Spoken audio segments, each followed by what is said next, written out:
Hello and welcome to Footnotes, the Cicerone podcast, a podcast to inspire you about outdoor travel and activities in the UK and across the world. I'm Hannah and thanks for joining us for our latest episode.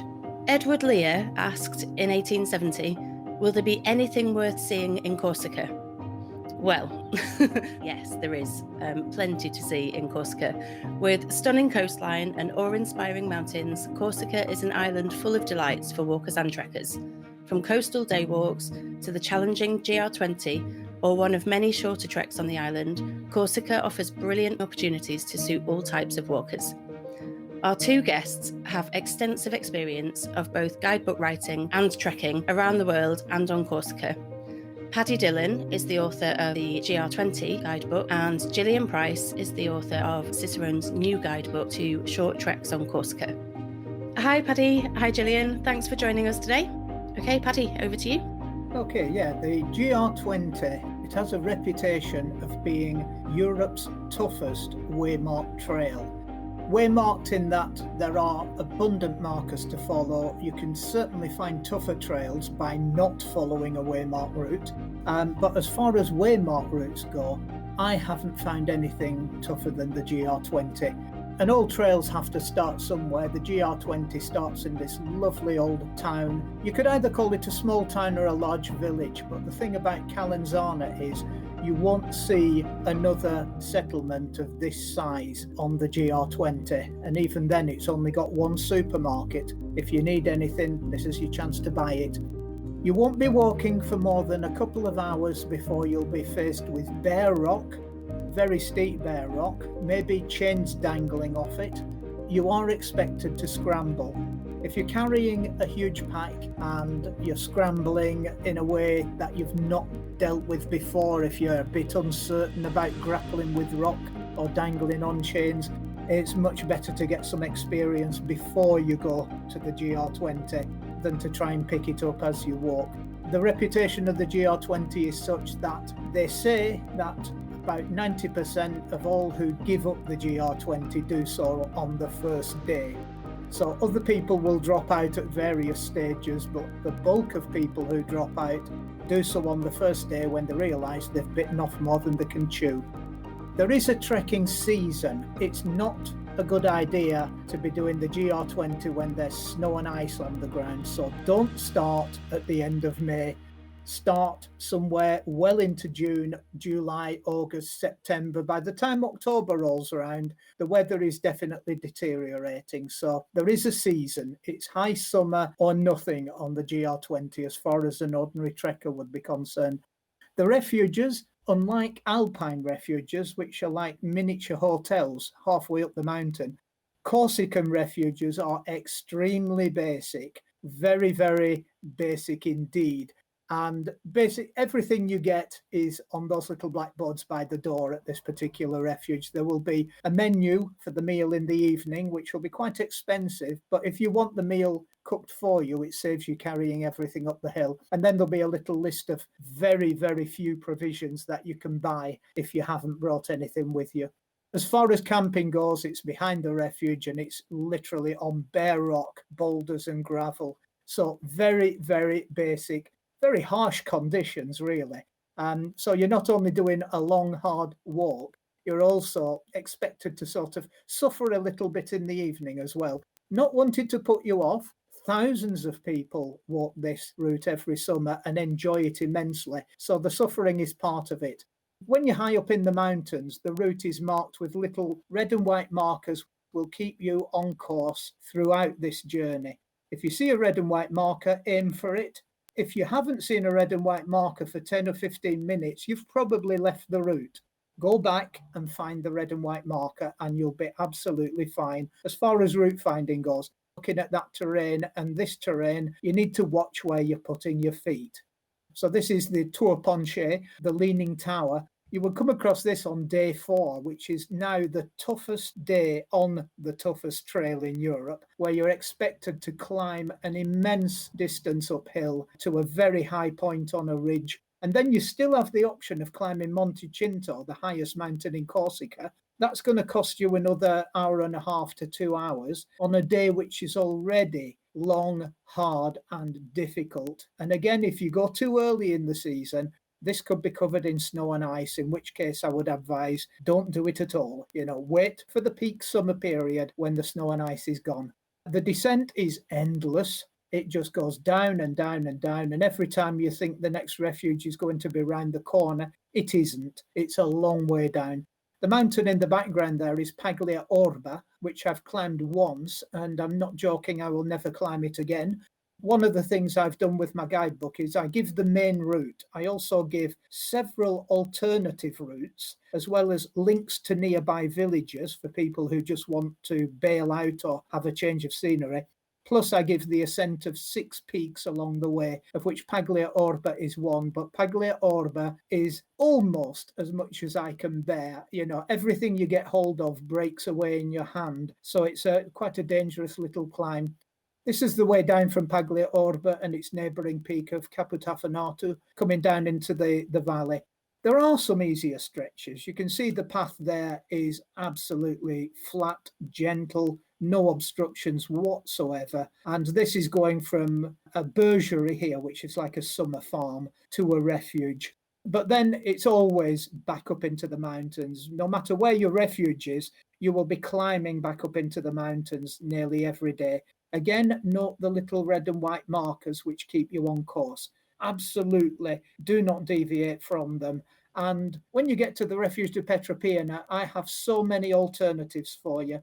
You can spend an extra night here and climb the mountain Monte Rotondo from this point. You can go on the main route, which goes down into a valley on the left-hand side, or you can follow an alternative route, which climbs over the mountains on the right-hand side. And when you've done all that, the following day, you have an option to climb Monte d'Oro if you don't mind some very serious scrambling on the way. Otherwise, you will be going down through a valley to get to the midpoint of the GR20, which is Visavona. It has been described as a train station with 2 pubs. That's fair description. There's also a hotel and a campsite. And that is the biggest settlement you will reach if you stay on the main route. So this is the point where you reprovision, you maybe take a day off, put your feet up, attend to any aches and pains you may have gathered. And because of the fact there's a train station there, some people say enough is enough. Where does the train go? Well, it goes to Ajaccio, it goes down to Ponteleccio, where you have a choice of going to Calvi or Bastia. So you're right in the centre of what passes for the rail network in Corsica at this point. The southern stage is reputed to be easier, but it's easier in that it's not as difficult as the northern part of the route. So this is like you've done the toughest part of the toughest trail in Europe. Now you're just coming down a little step onto something slightly easier. So when people say it's easier, they do not mean it's easy. This is looking back from Bocca Palmentu towards Monte d'Oro. So Visavona is way, way down in the bottom in the forested valley. I do give alternatives and I do give a sense of extra peaks. So this is an alternative to a largely forested route, which runs at a reasonably low level. I take this route up onto Monte Renoso instead and bring you down to rejoin the main route on the way to Col de Verde. I'm quite good at giving people alternatives. If they want to do more, I'll give them more. If they want to do less, I'll give them something easier. And when you're coming along this ridge, there's a gap in the middle, Bocca di Laparo, where the cloud tends to seep through. So beware of the fact you could be up on a peak in brilliant sunshine, down into the cloud, back up into the sunshine. But do keep an eye on the weather from this point, because it is important. If there's a thunderstorm, you definitely do not want to be on top of Monte Alcudina, because it's terribly exposed and all the lightning bolts are probably going to land there.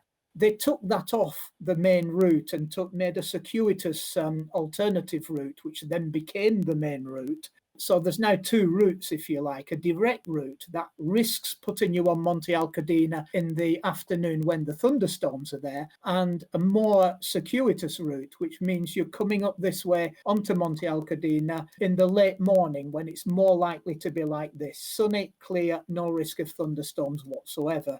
So the fact that they're putting an extra day onto the route is actually going to work in your benefit if the weather's looking a bit dodgy. Always keep an eye on the weather.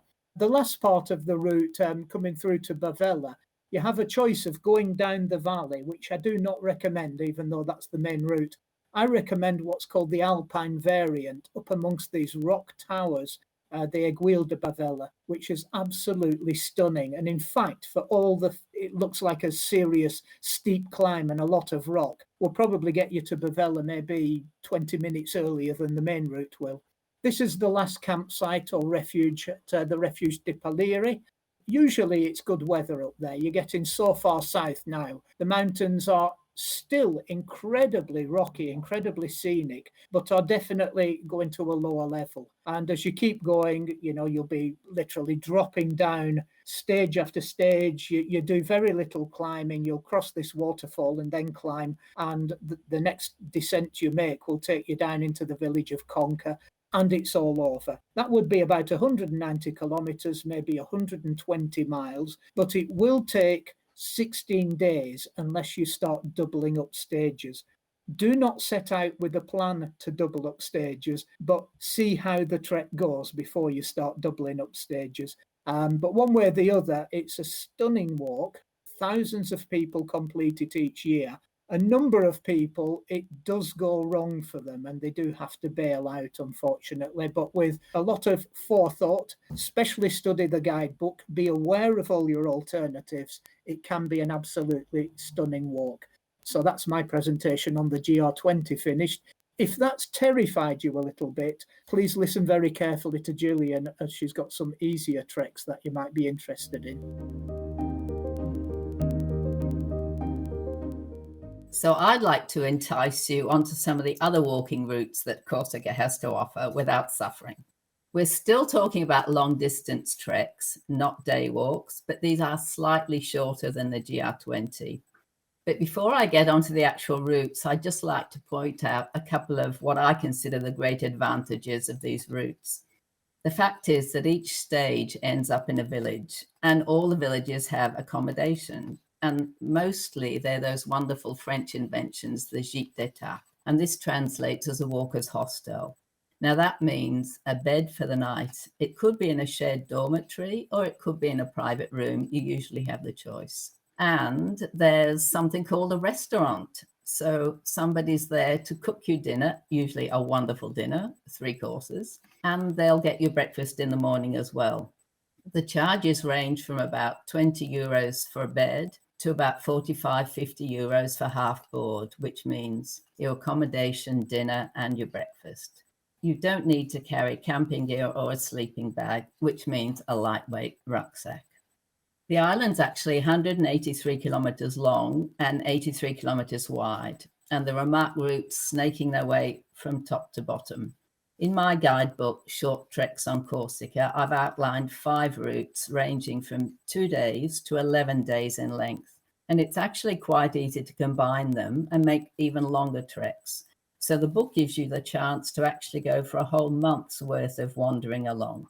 First up then is the Santia Du Duanier. This is the customs officer's way, and it goes around Cap Corse, the northernmost tip of Corsica. It's quite short and sweet. It's only 24 kilometers long and it lasts for 2 days, but you have to start somewhere.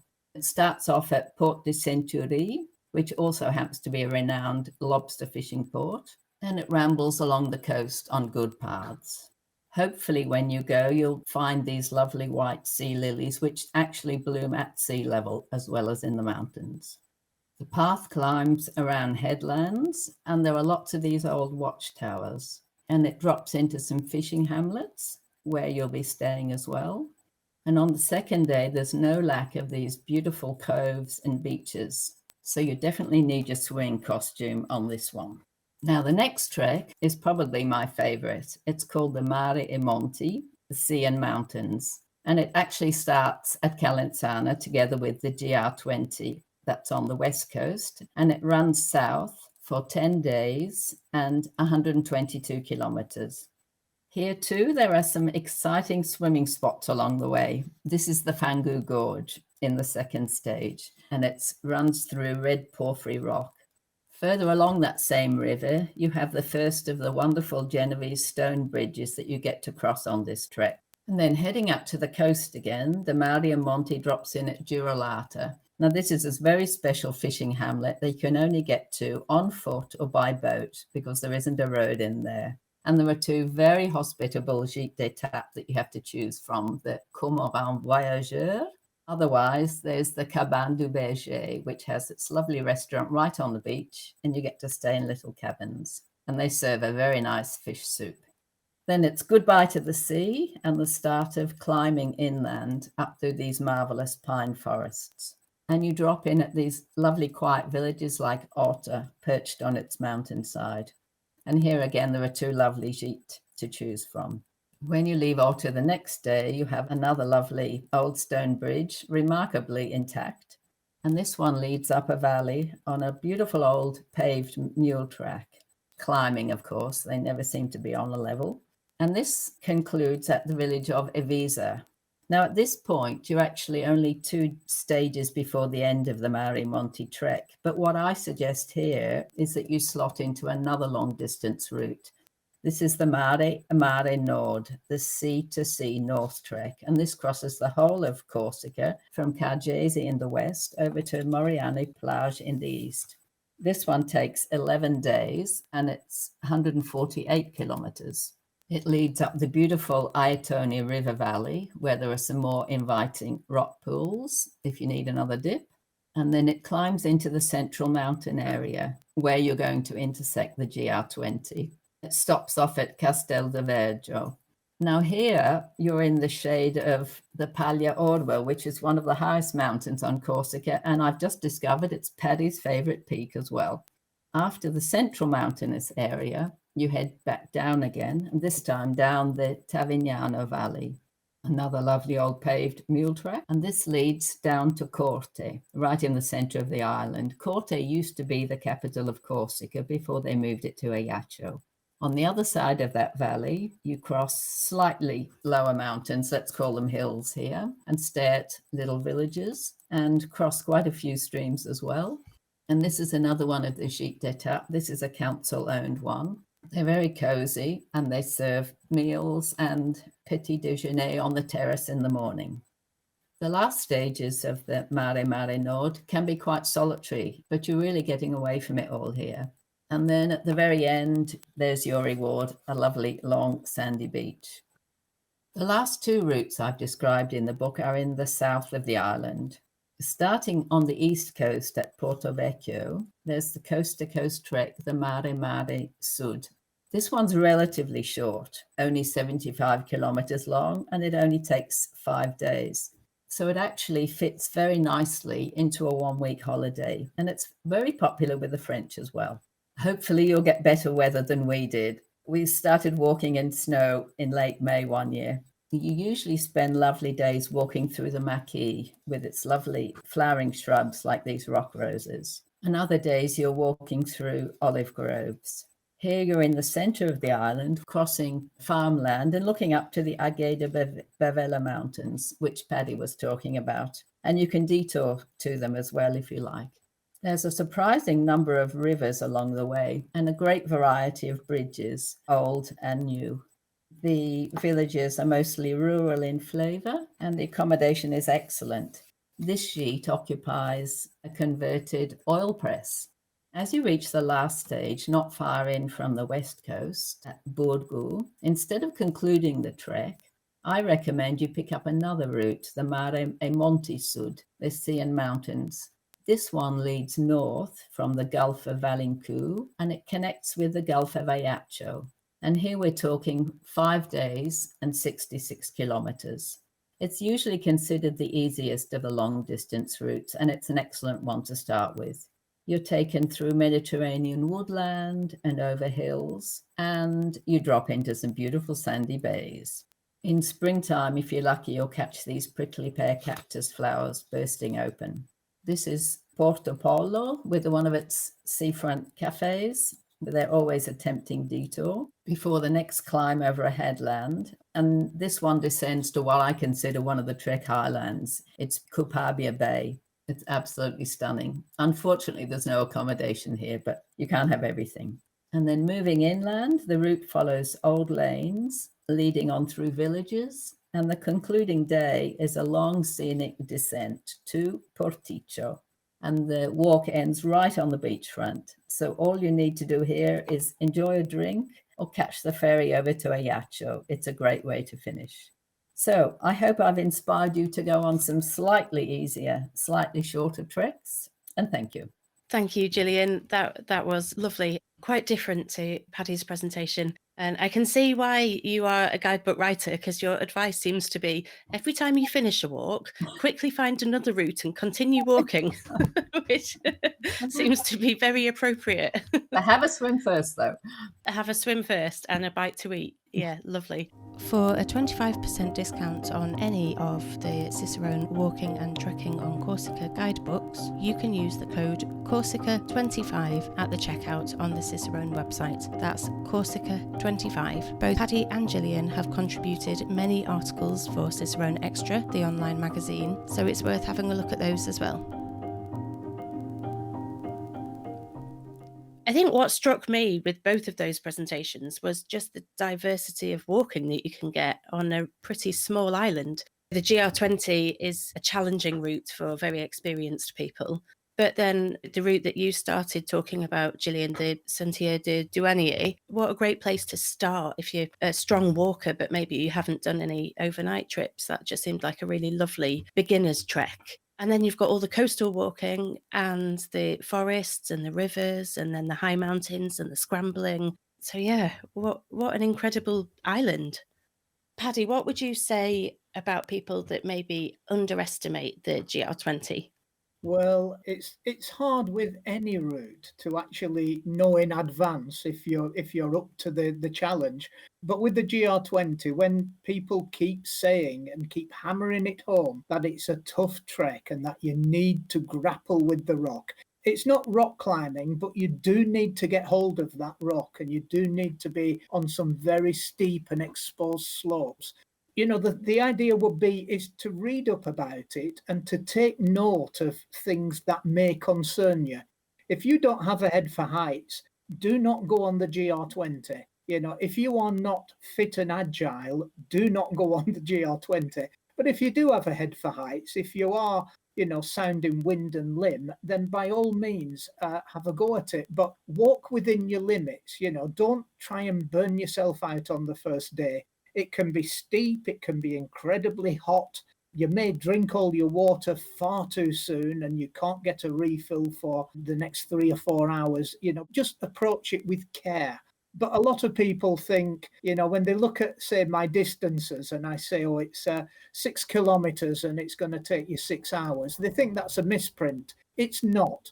When you get there, it'll still be 6 kilometers, but it may take you 7 or 8 hours because the terrain is just so unforgiving. And yet, you know, I say it's unforgiving, it's still passable.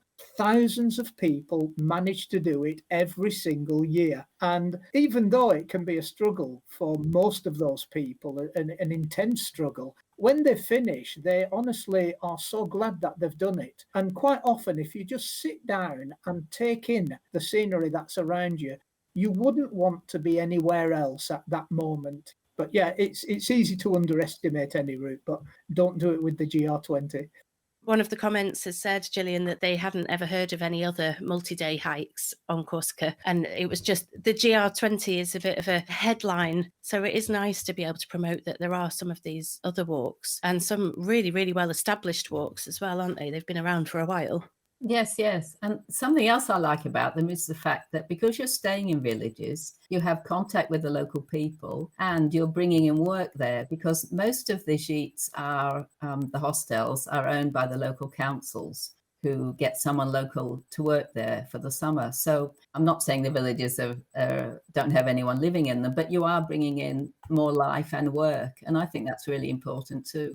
One thing that Paddy mentions as well in his book is that when you're doing the GR20, you can sometimes feel like there's a disconnect between you and the history and the culture of Corsica. So presumably when you're staying in the villages, you're absorbing much more of that. And another thing you really like, Gillian, in all of your guidebooks, I think anyone that has done a Gillian walk will know how keen you are on making sure we're very well aware of the food options en route. Well, in fact, one of the Juralata, that little fishing village that you can only walk or boat to, the first time we stayed there, I distinctly remember we stayed at the Cormorant sheet, and everything that we had for dinner, they'd either caught or made themselves. And we had things like, what's it called in English? The strawberry fruit, the little round. Arbustier. Yes, and they'd collected the berries and made jam with it. It was lovely. So there were things like that. And then you'll get fish soup a lot, which is wonderful. And then lots of meat in there. Oh, and then, of course, you've got lots of local beer happening now. And that's very interesting. Other things to drink that's not wine and beer. How easy is it to find water, Paddy, when you're in that high route? Well, I would say it was easy because I know where the water is and I know what my options are for the entire route. But for someone who's going there the first time, that's why it's in the guidebook. Basically, you get water at every single refuge and usually some point halfway through the day, but by no means always. So, read up before you leave a water point. You need to know where the next water point is.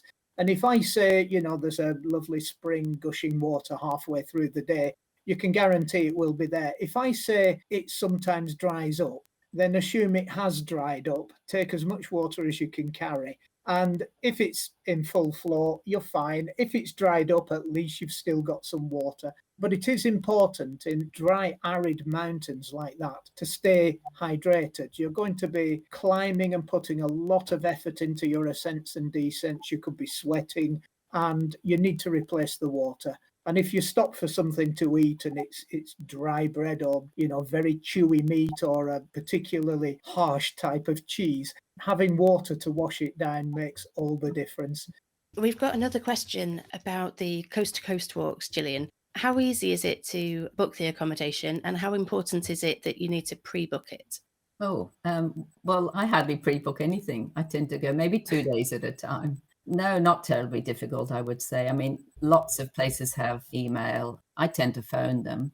I tend to walk in the shoulder seasons, early spring and then later on. I wouldn't go in midsummer, but I've never ever had any trouble booking accommodation, no. And the fact that you've got quite a lot of options. Maybe if the sheet's full, you might be able to stay in a B&B nearby or find something else. And what about the GR20, Paddy? If you want to stay in a refuge, you should book it in advance, and there is a website for that. The National Park website has a booking capability on it. You book, you pay your money, but then you must print out your receipts and take them with you. Otherwise, they have no idea who you are, they have no idea you're booked in. But they will have a list of the fact that they are booked up that night. So if you produce your piece of paper, you're in. The problem with doing that is if there's an enormous thunderstorm and you don't go out one day, you don't make it to your next booked refuge, everything falls apart. So I don't use the refuges. I used them the first time I did the GR20. I'm now on, I think, my fourth traverse, and I've never used the refuges since. It's much, much easier to camp. And you do have the option then of hiring one of their tents, which is already pitched and has a big thick mattress in it. So you just throw your sleeping bag on top, or you pitch your own tent, which means searching endlessly for something that is at least less than 45 degrees and not made of bare rock. So it's part of the fun, is wandering around endlessly, trying to find somewhere you can put your tent where it's not going to be destroyed by the harshness of the ground or the spikiness of the vegetation. But no, I don't book anything because I don't know what the weather's going to be. I don't know if I'm going to be too tired at the end of one of the particularly hard days, like day 4, which is spectacularly difficult. If you find you just can't do another stage after that without a day off, then you need the flexibility. But on the GR20, there are hotels in places. There are private refuges. So you do have a bit more flexibility than just the official refuges and the very, very rugged campsites. One thing, Gillian, I wanted to ask.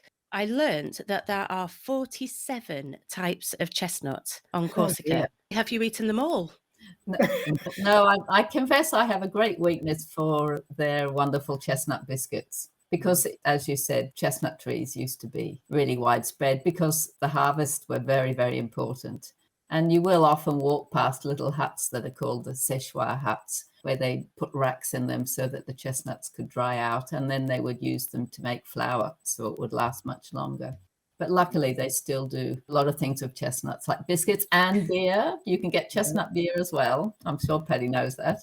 Chestnut cakes. They make chestnut flour. They just grind it up so you can use it for baking. It's wonderful. Yeah. They're the most amazing trees. Absolutely. You don't get them high up on the GR20, but you'll get them on some of my little lower level variants, so.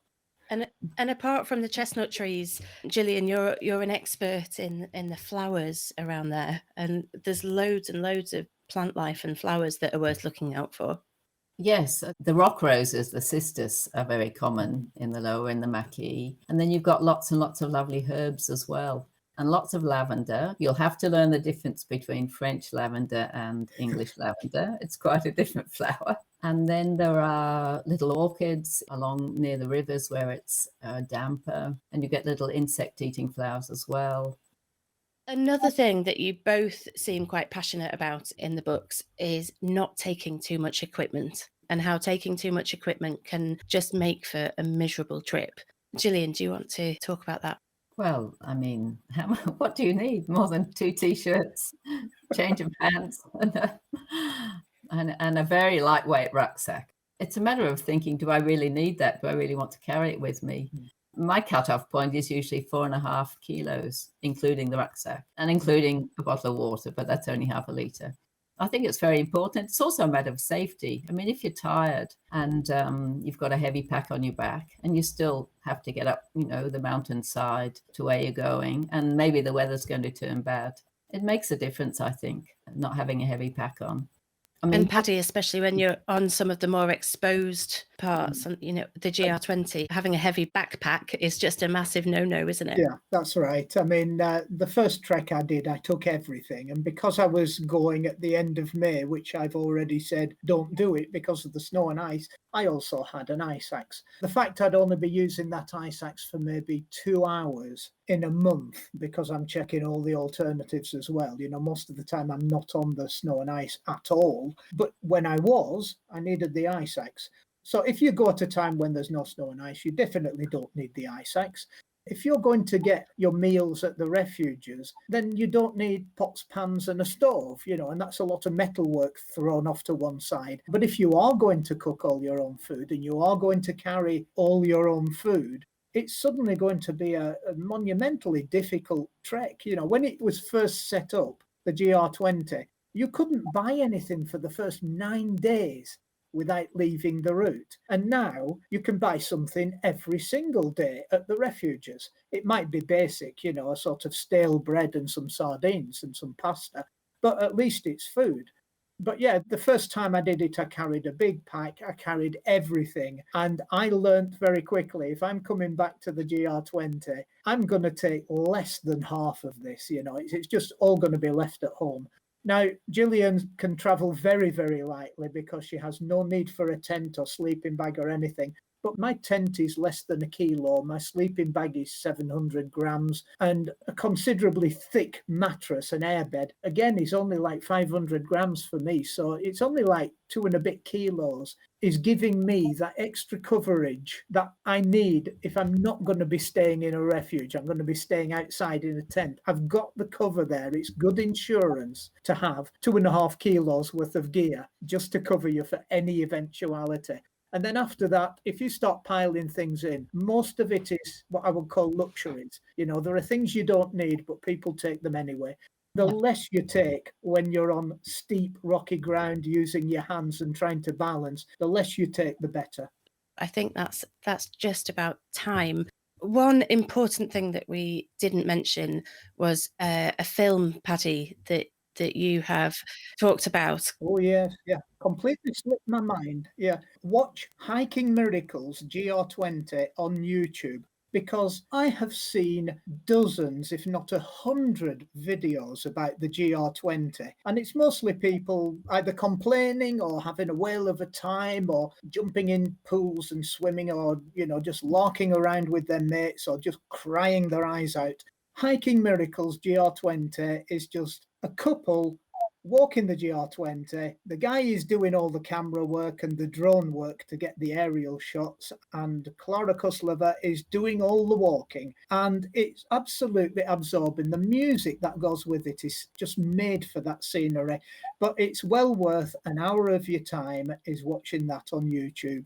So when you're finished here, nip over to YouTube and check that out. Brilliant. Thank you so much, Paddy and Gillian, for joining us and sharing your presentations and exciting and terrifying us in equal measure about the joys of Corsica. It has been an absolute pleasure. So thank you, both of you. Thank you also to Amy. She's leaving Cicerone this week, so we're really sad to see her go.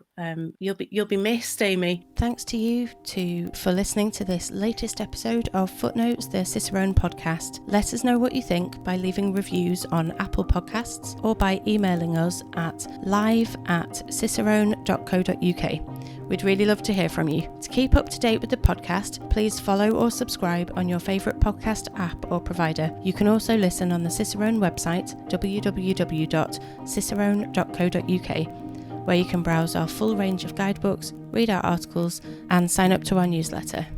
We'll be back in a couple of weeks, so in the meantime, search for Cicerone Press on Facebook, Twitter, and Instagram, and you can also join our Facebook community group, Cicerone Connect, to connect with other outdoor enthusiasts. Thanks so much for joining us, and we'll see you soon.